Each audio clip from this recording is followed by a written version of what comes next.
Hello and welcome to Jill Cameron Creations.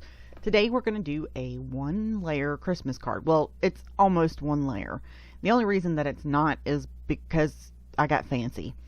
But you could definitely do this as a one layer card and just stamp directly on your card base. But I started out with my regular card panel. And we're going to use the Concord and 9th Snowflake Turnabout stamp first. And I'm going to put that in my MISTI. The one thing that I forgot when I opened my new stamps is that the turntable that you use for turnabout stamps needs to be 6x6. And I think that when I laminated this, I think I didn't cut it down far enough, and it is a little bit bigger than 6x6, like 1/8 of an inch bigger, and some of my stamping overlaps. But for this card, it actually made it look really good, so I was happy with it. And I'm using a couple different inks for this. I'm using a teal kind of color scheme. I'm using Tide Pool and Cornflower from Hero Arts, and then Cornflower and Blue Raspberry from My Favorite Things.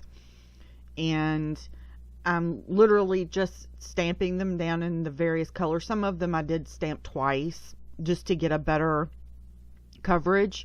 But your turnabout stamp, you've seen it a million times. If you haven't, you start out with your stamp in your paper in one position, and you turn it on your turntable 1/4 turn every time you stamp.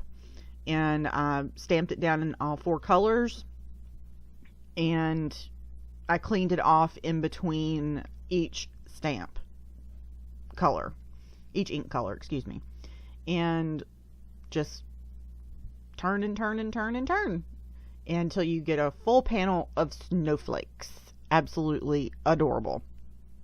I love all the different sizes in the snowflake, and it makes a really quick and easy colorful background. And you can do this in any color scheme that you wanted to. I was going for like the tealy blues and silver for this, so those are the colors that I chose. The other stamp set that I'm using is the Very Merry Sentiment stamp from Concord and 9th. I love the Merry Christmas in this stamp set. It is so classic, just absolutely gorgeous. I'm stamping this a little to the left because I'm going to trim off some of the right hand side of the panel. Don't forget to use your anti-static powder tool when you're going to do heat embossing, especially on something that you've just stamped, because it can still be just a slight bit damp, and if it is, then your embossing powder is going to stick to it.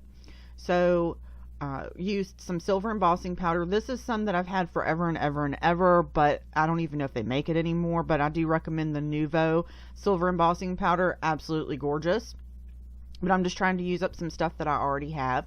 Make sure that your heat tool is super, super hot, and take it to your paper and heat everything until it's all smooth and melted. The other thing that I want to note here is that I go back and stamp this again. You can do that. You don't have to just stamp it one time and go forward. My heat embossing, it kind of left me a little flat, so I wanted to make sure that it stood out a little bit more and give it a little bit more life and make it look really metal. To do that, all you do is put it back in your MISTI stamping tool and heat and use your Versamark ink. Make sure that you do use your anti-static powder tool, and I do like to look down through it to make sure that it is directly on top of it, because paper warps when you heat it for your heat embossing. So just double check it and make sure that it's correct, and then heat it again till it's all smooth and melted, and it will actually give you a very, very metal look on and it'll actually melt quicker, ironically enough. So just go ahead and do that. And then what we're going to do is I'm going to trim a little piece of silver paper, a little strip of silver paper, and then also I have it's a dark teal color of background paper. You don't have to do this step, but I do think that it does add a little something to the card, as you saw in the very beginning. It just adds a little punch over there to the side. And the stamp set that I use for that is the Snow Flurry stamp set by Concord and Ninth. They did some really great snowflakes, and I'm looking at the different snowflakes they have in the different sizes, and there's these teeny tiny snowflakes in the Snow Flurry stamp set. And that sentiment that can go under Merry Christmas is also in there. And it is just this teeny tiny little strip that is perfect for on this card.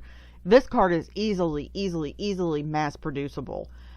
You can stamp all of your backgrounds really quickly, just one color at a time, and then cut your strips for your silver paper really quickly, stamp the sentiment on the front of the card panel really quickly, and then do this step of the little sub sentiment that I have under there, which says, and a Happy New Year. So the front of your card says Merry Christmas and a Happy New Year.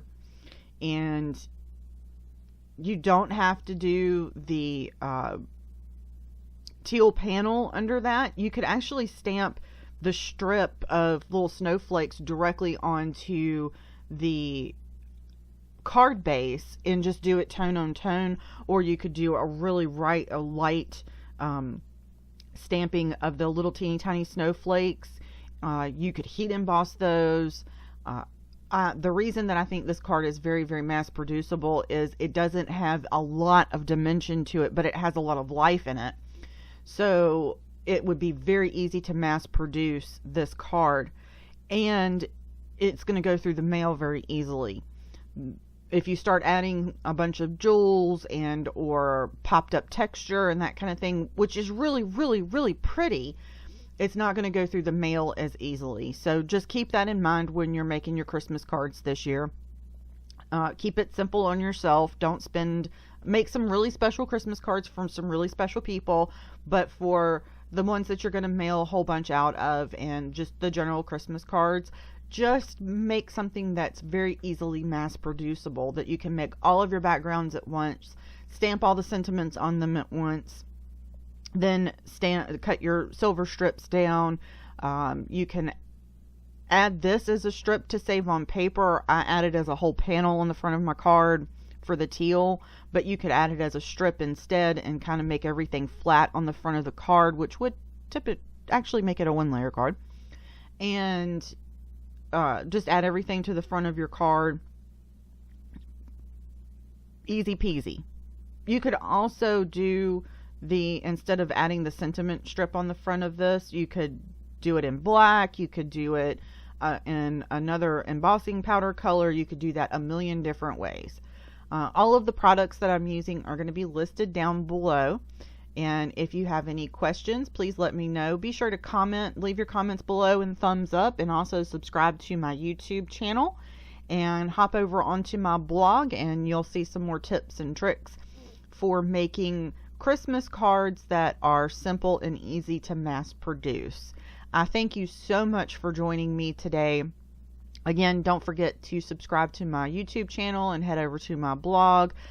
There is actually a really great resource over on my blog for organizing your stamps and dies and keeping track of them so you know which ones you have. And it's at the very top as soon as you head over to my blog, JillCameronCreations.com. And thank you so much again for joining me today. Y'all have a wonderful day.